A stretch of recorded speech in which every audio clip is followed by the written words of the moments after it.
Welcome to a new video of the ELS New Features video series.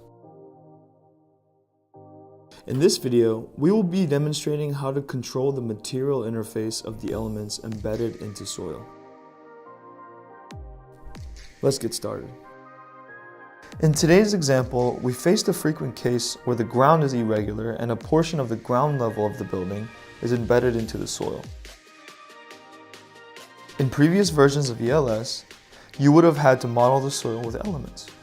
But with ELS 6, modeling and simulation time is reduced because any object below the ground plane can be connected to the soil via a material interface that you set.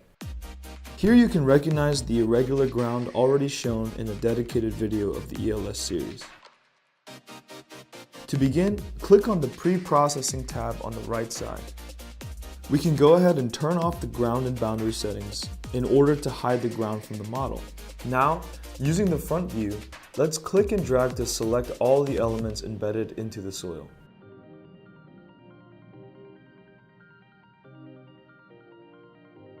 If we look in the Properties tab under the Browser section, we can check the subgroup Elements Groups Specifications and then check Group Interface ID. For the sake of this example, set the Group Interface ID as Block 1. Then, press the Spring Controller setting and create a new setting called Spring 1, clicking New and then Apply. Once you check Spring 1, you will see a new menu appear. Define the filter spring type as All Springs and the required action as Change Material.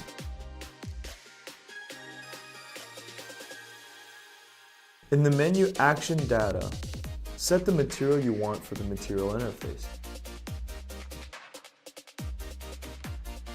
Under Interface Type, choose Group Interface as ID 1 and Block 1 as ID 2.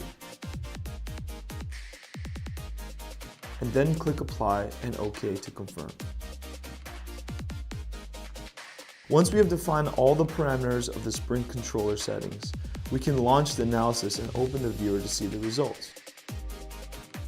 We can use the clipping plane to cut our model and better visualize what happens to the elements embedded into the soil.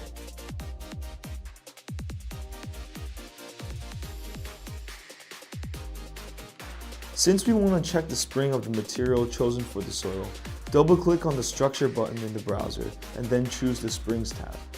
From here you can adjust the visualization of the springs by putting a length and/or a width factor, and you can define the color. We decide to leave the default color of green for our material.